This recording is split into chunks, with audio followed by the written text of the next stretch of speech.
Εσύ κάμεραμάν έπρεπε να πάω αυτό στην αντένα. Με φόντο το αρνί τώρα τραβάς χορευτικό. Είσαι φοβερό.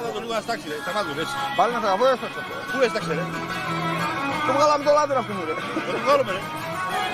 Όπου δεν έχει τίποτα άλλο να στάξει.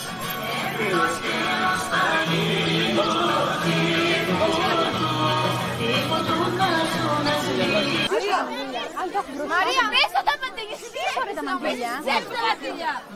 Καλά, παιδιά τα μαντήλια.